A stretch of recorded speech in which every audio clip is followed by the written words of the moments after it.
6:45. This is the Sri Lanka Broadcasting Corporation. Here's the news edited by J. Yogaraj and read by Ramesh Piris.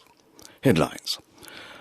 A massive digitalization project to transform Lankan television launched today. Over 500 accidents reported during past 3 days of Christmas. 458 COVID-19 cases recorded in Sri Lanka yesterday. 17 more coronavirus deaths reported. The station masters withdraw from fuel, cement and flour transport duties. Sound permits to be issued for outdoor musical events. Over 3 million COVID-19 booster vaccines administered. The O-level exam applications closing date January 20th. And in news overseas, France tightens restrictions amid Omicron surge. And in sports, it's football. Newcastle won, Manchester United won. Callum Wilson and Aaron St. Maxim face absences after injuries. Now the local news in detail. A massive digitalization project to transform Sri Lankan television into the world's most advanced technology will be launched in Colombo today. There is an urgent need to launch the digital broadcasting project, a major revolution in the transformation of the current television broadcasting system in Sri Lanka through outdated technology into the world's most advanced technology. The Minister of Mass Media and Information, Daras Alahaperuma, will be the chief guest at the launch of this digitalization project at 7 p.m. today at the Taj Samudra Hotel in Colombo. The new project will be launched under a special financial assistance provided by the government of Japan to Sri Lanka, which will bring immense privileges and benefits to Sri Lankan TV broadcasters, viewers and the general public as a whole. During the past 3 days of Christmas, the Colombo National Hospital reported 588 accidents. Accordingly, the hospital issued a statement noting that this is a 29% increase compared to the number of accidents reported during the same 3-day period last year. Further, 123 road accidents were reported this year, which is a 33% increase compared to 2020. The hospital further said that 140 accidents were reported due to falls, which is a 40% increase compared to the number of accidents that occurred last year. Meanwhile, 83 domestic accidents have also been reported, which is an increase of 14% compared to 2020. The daily count of COVID-19 cases confirmed in Sri Lanka moved to 458 yesterday. This brings the total number of confirmed cases of coronavirus reported in the country to 584,107. As many as 559,684 recoveries and 14,901 deaths have been confirmed in Sri Lanka since the outbreak of the COVID-19 pandemic. Official figures showed more than 9,500 active cases in total are currently under medical care. The Director General of Health Services has confirmed another 17 coronavirus-related deaths for December 26th, pushing the death toll in the country due to the virus to 14,901. The deaths confirmed yesterday include 11 males and 6 females, while one of the deceased is below the age of 30 years. 6 of the deceased between the ages of 30 and 59 years, while the remaining 10 deceased persons are in the age group of 60 years and above. This news broadcast comes to you from the Sri Lanka Broadcasting Corporation. Sri Lanka Railway Station Masters Union says that they will withdraw from their duties related to the transport of fuel, cement and flour. The association said they decided to abstain from these duties as a protest against the action of the General Manager of Railways. The Station Masters Union said they will boycott these duties in addition to the ongoing trade union action. Station masters are currently refraining from transporting and accepting parcels and issuing tickets. The association alleges that Sri Lanka Railways has incurred losses amounting to 20 million rupees during the 4 days since the launch of the union action. Earlier yesterday, the Railway Station Masters Union had said that they will proceed with their trade union action as discussions held last morning with the General Manager of Railways were unsuccessful. The union had initially decided to launch a strike from the midnight Sunday. However, they decided to temporarily postpone it until after talks with relevant authorities today. The Commissioner General of Exams, LMD Dharmasena, has informed school heads of the state schools in a circular that the students who are applying for O-level exams 2021 as private candidates have to apply online.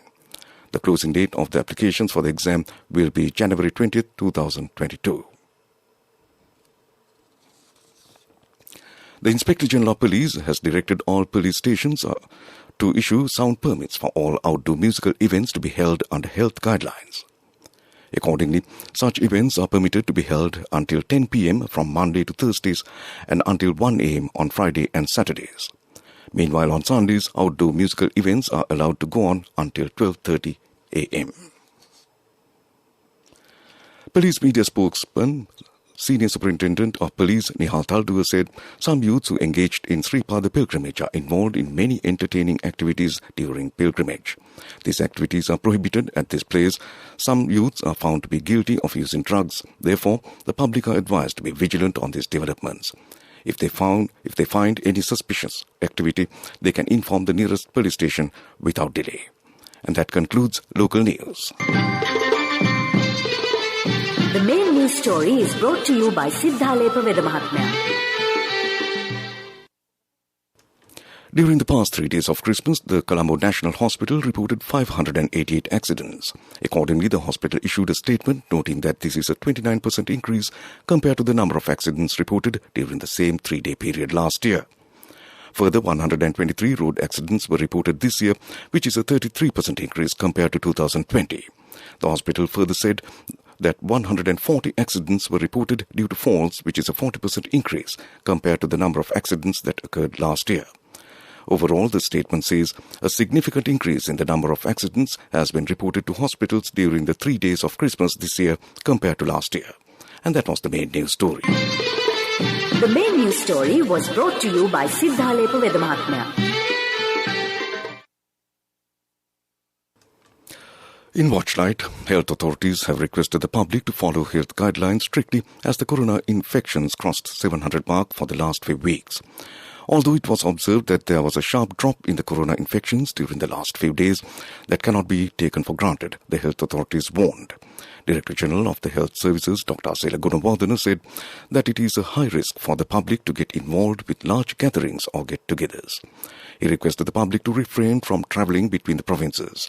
He pointed out that 600 to 750 corona patients are still being reported daily from the country. Therefore, he emphasized that the pandemic can spread rapidly again if the public act irresponsibly. And that came to you in Watchlight. World News.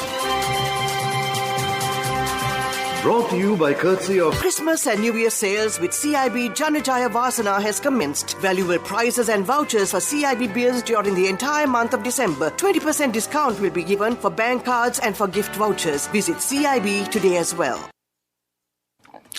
Moving on to a bulletin of world news. First, the headlines. France tightens restrictions amid Omicron surge. US halves isolation time for asymptomatic infection. Afghanistan's Taliban ban long-distance road trips for solo women. Now the world news in detail. France has announced tighter COVID restrictions amid concerns over the Omicron variant. From 3rd January, remote working will become compulsory for those and public gatherings will be limited to 2,000 people for indoor events. The news comes as France recorded more than 100,000 new infections on Saturday, the highest number reported in the country since the pandemic began. But the Prime Minister stopped short of implementing a New Year's Eve curfew. The United States has halved the recommended isolation time for people with asymptomatic COVID infections from 10 to 5 days. The Centers for Disease Control said that this must be followed by 5 days of wearing a mask around others. While the new recommendations are not mandatory, they are closely followed by many businesses and policymakers across the U.S. It comes as a surge in COVID cases caused travel chaos across the country. The Taliban have said Afghan women seeking to travel long distances by road should be offered transport if accompanied by a male relative. The directive issued on Sunday is the latest curb on women's rights since the Islamist group seized power in August. A majority of secondary schools remain shut for girls, whilst most women have been banned from working.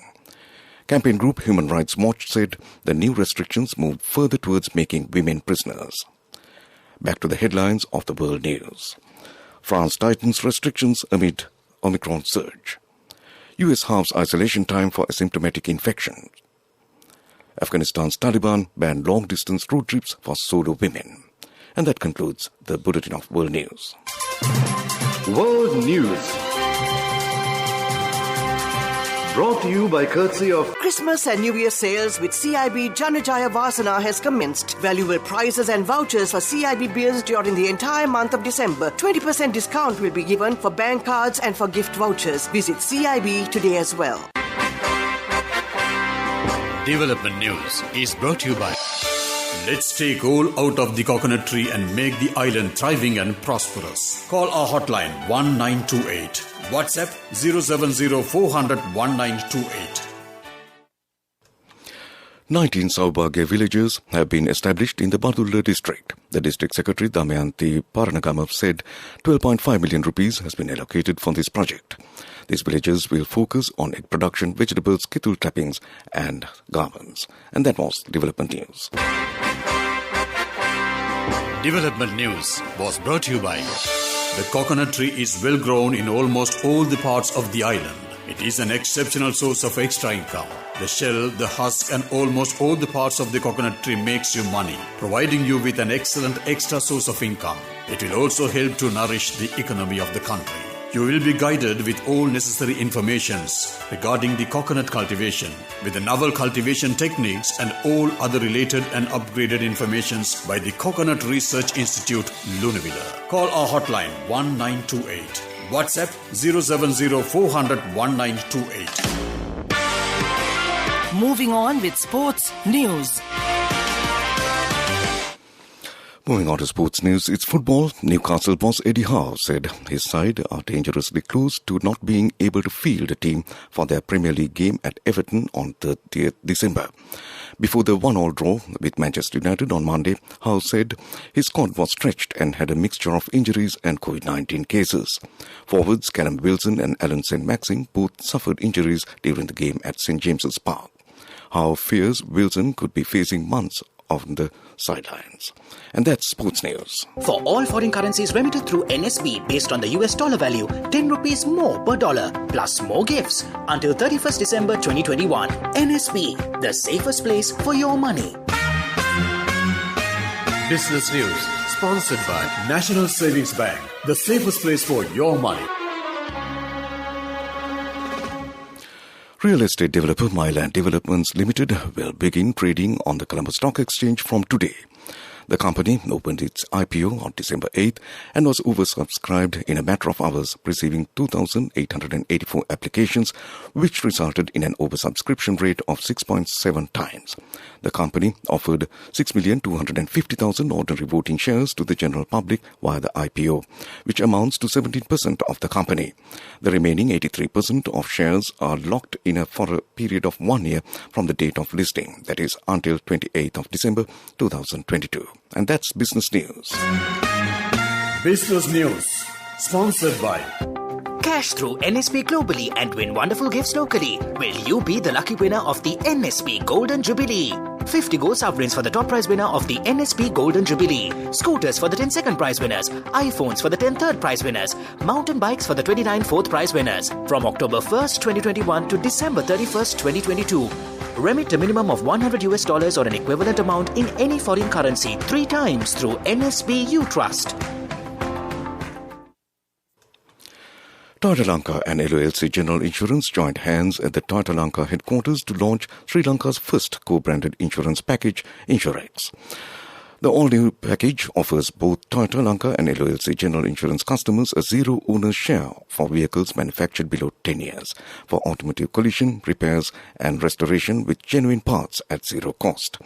Customers can obtain the Toyota Insurex package via a kiosk established at the Toyota Lanka headquarters located in Wattala and avail themselves to a host of interesting features. And that was Economic News. The Weather Report.